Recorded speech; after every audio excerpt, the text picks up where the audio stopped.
When I was in my early 20s, I attended a Quaker wedding in rural Tennessee. This is Johnson City, Tennessee, that far east and very rural part of Tennessee. It was a beautiful farm that was set up for a wedding venue, and there was a newly constructed wooden pavilion where the wedding would take place. And in my rush to get there, I made a crucial mistake. I didn't have time to explain to my date how a Quaker wedding works, with its focus on silence and reflection. So the wedding was also on a very, very hot day. We were dressed for a different kind of venue. We were all dressed up in suits and dresses, and the men had ties on. We were wearing formal wedding attire more suited for a cooler inside venue. The earth steamed, the flowers drooped, and the wedding guests wilted. Moments after we sat down in the hot shade, the service started. Now, a Quaker wedding takes place during a Quaker meeting. The service begins in silence with the bride and groom coming up the aisle. They take seats in the front, and when they're ready to announce their intention to be married, they do so and sit back down. And my friends did the same. They came up in this narrow aisle. There was ducks splashing in the pond. It was a beautiful setting, except for how hot it was becoming that afternoon. And we waited as they sat in the chairs, and in a moment they stood up and said, "We are ready to be married." Then the elder of the Quaker meeting stood up and explained that those gathered would be silent together as we waited for the Spirit, the divine presence, to move us to speak about the marriage, about love, or the couple. The ducks splashed in the pond while we waited for the Spirit to move us. As a river of sweat flowed down my back, family members, friends, and guests stood up to testify to the couple's love, express their hopes for them. The elder who had started the whole service had given this gorgeous, beautiful poem on the beauty of love, seemingly from memory. It was amazing. And as these guests and family members shared these beautiful stories and wisdom, I tried to compose a speech for the couple, hoping the Spirit could somehow make it coherent because I needed some help. But by doing so, by working on my speech, I had stopped listening. I wasn't listening anymore. I was only thinking about the words in my head and what I was going to say on this important day. My attention also started to take away from, I was no longer paying attention to not only the words that were being spoken, but what was going on around me. My concentration was so deep. And finally, without help from the Spirit, I stood and shared a story about my friends. And I sat down, and the community returned to silence. And I noticed that my date was getting increasingly agitated. He was shifting in his chair, he was pulling at his tie, he was wiping sweat from his brow. And without an explanation of how a Quaker wedding works, my date began to believe that the wedding could not end until he spoke. A lot of pressure he's putting on himself. And in the growing silence, he felt that everyone was waiting for him to do his part.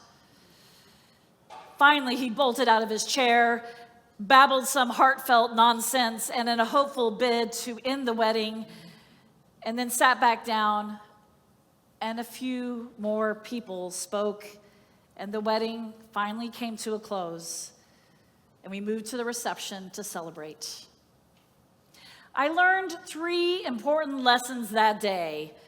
First, and I'm glad I was doing this in my early 20s because I was about to enter into the ministry. First, we often fail to listen to other people and ourselves when we are busily crafting a reply in our conversation. Looking back on my friend's Quaker wedding, I realized that my date and I had essentially missed the entire wedding. We were so worried about what we were going to say and that we would say it well, that we had stopped listening to the words that were spoken. But we often do this in our everyday lives when we're multitasking, maybe glancing at our phone, the watch that buzzes me or buzzes you perhaps, or your Fitbit that gives you a notification, or when you're thinking about the next thing you have to do and the next thing and the next thing, we don't realize that in that moment when our friend comes to speak to us or the stranger in need, that we're not really listening. We're not present. We're already halfway somewhere else. The second thing I learned from that experience in the Quaker wedding was listening is a multi-sensory activity. It involves all of our senses. And in our discomfort in the silent portions of the wedding, we miss the sounds of nature that surrounded us, the ducks moving on the water, the rustling clothes, and how the heat changed the air around us. We stopped listening to our breaths. As scholar Evelyn Gleany notes, sound is basically a specialized form of touch. Sound is simply vibrating air, which the ear picks up, but also other parts of our bodies. But the ear picks up and turns into electrical signals, but we also hear through vibration. The sense of hearing is not the only sense that can do this, and touch can do this as well. So if you're standing by the road and a large truck goes by or a train and it's rumbling, are you hearing it or are you feeling it? Or when the music is really going in this room on a Sunday morning, are you hearing the music or are you feeling it? And for some of us, it's all the above. Vibration, touch is multi-sensory part of hearing. You can experience sound without hearing, and sound is deeply tied to our sense of touch and our sense of well-being. And third, we often think of this the way that we can become a better listener. I actually talked to a member who's a therapist and said, what do you tell people when they need to listen better? And she sort of joking around, she said, I tell them to shut up. Shut up. Zip your mouth. But in reality, that's often how we think we should listen better. Be quiet. Stop talking. But it's much more complex than that. And then there's this companion to listening, which is silence. The companion to listening, which is silence. We forget to embrace the silence, a silence that's not absence of sound, either in an empty room or with the help of noise-canceling earbuds or headphones. Again, sound is also vibration. Rather, silence is a space that's not filled with noise. And there can be visual noise when we are listening in particular ways as well. Often, listening includes the sounds of nature and humanity, the shift in the room, outside the breeze. Silence is rest. Silence is holding space. Silence is not filled with that noise, but it's not empty either. It's not defined by complete absence. After all, the ancient mystics in Christianity, as well as other religious traditions, who went out into the deserts near their homes in ancient Egypt and other places in the world, they sought solitude, but they also sought a form of silence. Indeed, for the ancient desert fathers and mothers, they found the sounds of nature, the wind on the sound and the rock, and when the rock fell from the force of the wind, the movement of the animals, the hissing of snakes, and at times in particular seasons, the movements of water, they found that the desert is not a silent place. As Kim Haynes Edson, in her marvelous book, The Sonorous Desert, What Deep Listening Taught Early Christian Monks and What It Can Teach Us, argues, the ancient Christian mystics found that the desert only seemed to be deserted, that it only seems silent. It only seems to be a place of solitude where there were none of the multitudes. The parched landscape reveals, perhaps surprisingly, the fullness of life. The apparent emptiness helps us embrace community. They found that the bareness cultivated a rich experience where all of their senses came alive. They found moments to hold space, to be apart, in silence as a way to find and embrace community and cultivate a gratitude for it.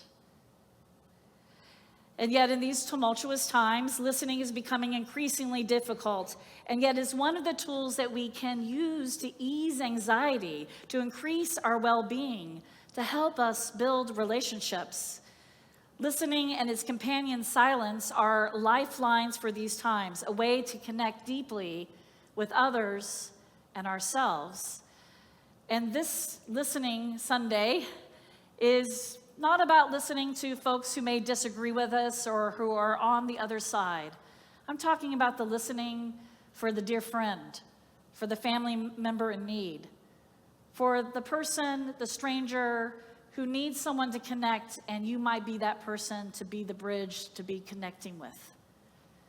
That deep listening that we need to carry on in this very noisy, tumultuous, and sometimes scary world we're living in right now.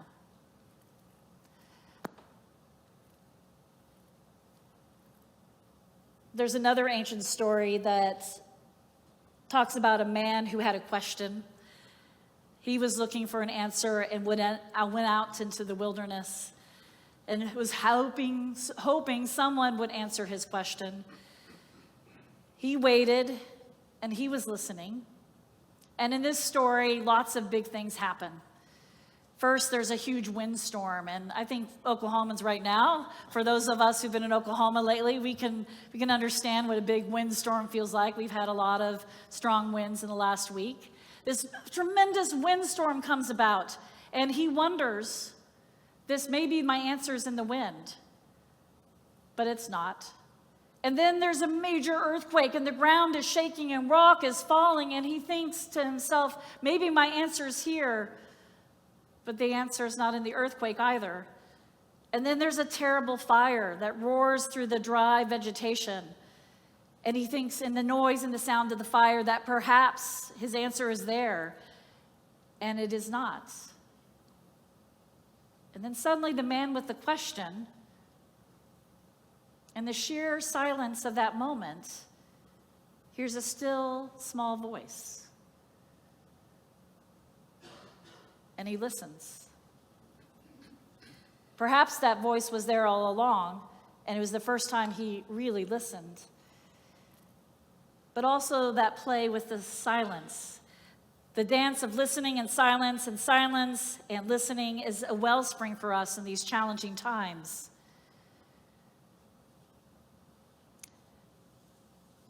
Janice Dunn, in a recent article in a happiness series for the New York Times, shared the power of listening. Some of you might have seen it. It was fairly recent. How listening to family and friends through a conversation greatly increases our happiness and our feelings of well-being. Dunn reports, though, that sometimes, many of us, also report that we don't have time, or we say we'll connect with them soon, or, if I call mom, she's going to talk for hours. And so we put it off when we may have time, and we put it off. But researchers have discovered that if we take time, if we take 8 minutes to really listen to someone, the feelings of that person of happiness and content and well-being surges. That 8 minutes is enough for most people to really feel grounded and connected to another. And in fact, in Dunn's article, she even gives a script so you can call someone. It also gives you a boundary, right? So you can call up somebody and say, hey, I'd like to talk to you for 8 minutes today. Or would you I'd like to listen for 8 minutes. It gives you an out, but also gives you a way to connect deeply in a time when you feel like you might not have that moment. You might not have that hour, but that person really needs you, or it might be you're the one who needs to be listened to, and you really have that need. Claudia Glaser-Mussen, a psychotherapist in New York City, in that same article, tells us that hearing or experiencing the sound of our loved one's voice is emotionally regulating. So why do we avoid it? And sometimes it is about time. And so the 8-minute rule makes it doable. But I've also been thinking about the ways that we don't often listen to ourselves. Years ago, a friend of mine shared his wife's diagnosis of cancer. As they waited for the results, more tests to confirm the worst fears of breast cancer, Tim, who is a minister, spoke of the hours he spent doing the things that he knew best as a minister. So he did pray, he did meditation, he yelled, he screamed, he cried, he mumbled, he laid out all his heartbreak in all the ways that he could find, calling for some kind of aid or help, and nothing helped. After exhausting every avenue he knew, Tim fell silent. He sat in silence. He dwelled there and realized it had been a long time since he had given himself that space. And he began to listen. He heard the noises of the world around him, the vibrations. He could feel his breath. He heard also something else. He heard, he reports, peace. He experienced love. As he listened with every part of himself, he found a sense of well-being, a sense he felt so strongly that did not promise a cure for his wife. It was a deeper understanding of life and preciousness and death and illness and their roles as partners to one another for whatever they faced in the weeks and months to come. In that moment, Tim told me after this happened, he learned to listen to himself. And it was such a powerful healing moment. Silence and listening, listening and silence. If you don't believe me, listen to what Kathleen Norris, the author and poet, in her book, Amazing Grace, talks about. When she hears the extraordinary ideas that come when she has gone to classrooms across North Dakota over the years to reflect on the power of silence with third graders. Silence with third graders. Not always seems to fit, right? Over the years, Norris frequently visited schools to help children explore the marvels of poetry, and as a part of this, she would invite children to concentrate on noise and silence. Norris describes the exercise that she loved the most. The rules for noise, she would tell her students, were simple. That when I would raise my hand, I told them, you can make all the noise you can while sitting at your desk, using your mouth, your hands, and feet, and the kids' eyes would grow wide, and so would the teachers. But then she would say, also, because they were children, that when I lower my hand, you can stop making the noise.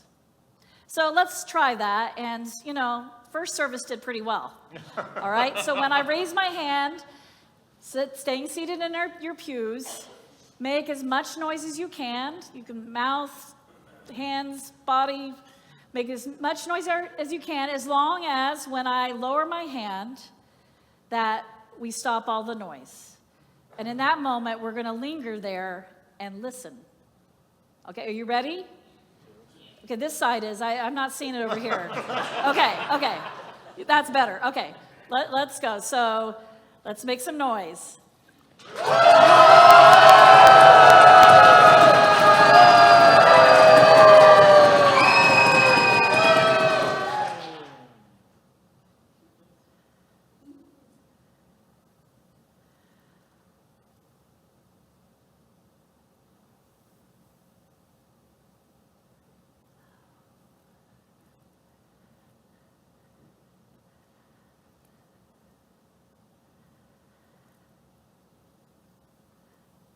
And when Kathleen Norris would ask her young students to do the silence exercise, she said the rules for silence, and you did this without me asking, was simple. Don't hold your breath. And if you held your breath, please notice that. Don't hold your breath or make funny faces. Because often that's how third graders imagine silence. Just breathe normally and quietly. And the only thing hard to do is to sit still and make no noise at all. Kathleen did her noise and silence experiment many times over the years, and she observed that when she invited children to write about silence, it was a liberating exercise. Imagination poured forth, creativity. And when she asked the children to write about noise, they often used rather cliched language about elephants and other ways of describing noise. Here are some of the writings of these third graders over the years that she shares in her book. In describing silence, one boy came up with the image of strength as being as slow and silent as a tree. Another wrote that silence is me sleeping, waiting to wake up. That in-between place. Silence is me sleeping, waiting to wake up. Another child wrote, silence is spiders spinning their webs. It's like a silkworm making its silk. And then this same child added, Lord, help me to know when to be silent. And lastly, it's Kathleen Norris's favorite, but I have to say it's also mine. A little girl from a tiny little town wrote the following. Silence reminds me to take my soul. Silence reminds me to take my soul with me wherever I go. Silence reminds me to take my soul with me wherever I go. So silence teaches us to listen to nature, to ourselves. It teaches us how to be present so that we can listen better to one another, whether it's our family or our friends,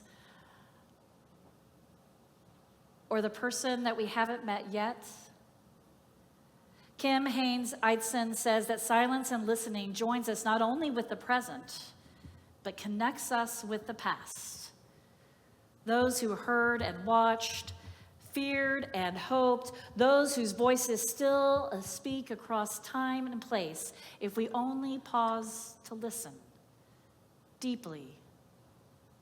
Here, now, to the earth, and to one another.